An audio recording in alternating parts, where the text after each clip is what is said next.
ձեր այդ դիտարկումը, որ եթե իրենք կարողանային չէին վազի Թուրքիային, կարծում եմ հակառակ պարագան է, ձեր ամբողջ նաև վերլուծությունը հենց դա է ցույց տալիս, որ այս մարդիկ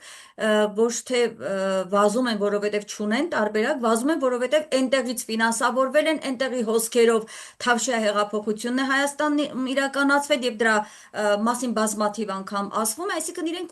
եկել են թուրքական ծրագիր իրականացնելու, ոչ թե իրենք անգամ բարդ իրավիճակում են գտնվում, որ ճար չունեն, ստիպված են դիմում թուրքերին, ոչ, իրենք եկել են հստակ թուրքական ծրագիր են իրականացնում, այդ ֆոնի մեջ իրենք խաղեր են տալիս, թե ռուսական կողմի այդ տպավորություն իբր ստեղծելով, թե Ռուսաստանի հետ էլ են ուզում հարաբերությունները կարգավորել, բայց այդ բոլորը մենք արդեն 8 տարի տեսնում ենք բլեֆ է, բարի բուն իմաստով, որովհետև Փաշինյանը գնում է Պուտինի հետ այնտեղ այնպես է խոսում, իբր թե շատ բարեկամ, լավ հարաբերություններ են, հետ է գալիս կոնկրետ քայլեր է, գործողություններ է առնում, որոնք ուղղակիորեն հակառուսական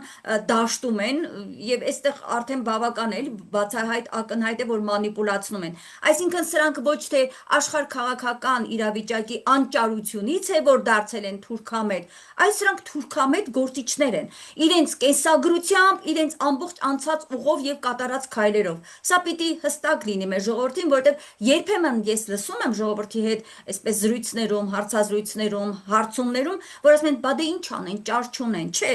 Իրենք են ստեղծել այս իրավիճակը, իրենք եկել են Հայաստանը թուրքական դաշտ տեղափոխելու համար։ Վերջերս Պաշտպանության նախկին նախարար Արշակ Կարապետյանը,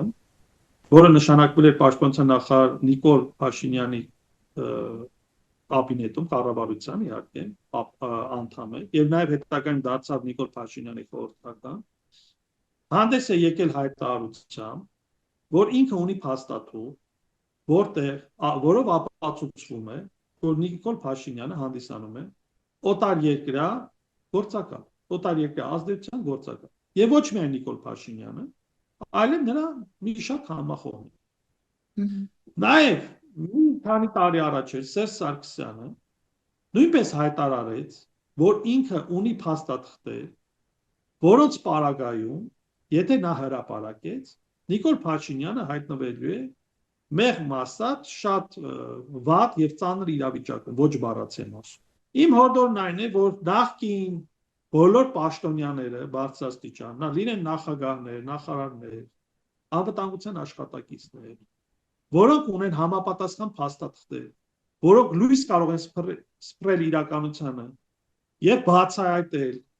մարդկանց գործակալ լինելը, թող հրապարակեն։ Ոչ թե դրա մասին խոսեն, նախազգուշացնեն, այլ ուղղակի այդ փաստաթղթերը հրապարակեն։ Եվ ես կարծում եմ, եթե գլխավոր դատախազությունը կամ քննչական կոմիտեն այդ փաստաթղթերը հիմք չվերցնի եւ քրեական գործ չհարուցի, ապա հետագայում եւ գալիք համապետական ընտրություններում դա լուրջ հաղթաթուղթ կլինի ընդդիմության ձեռքում, որպեսզի մեր ժողովրդի աչքերը բացեն եւ փաստացի ցույց տան ով է։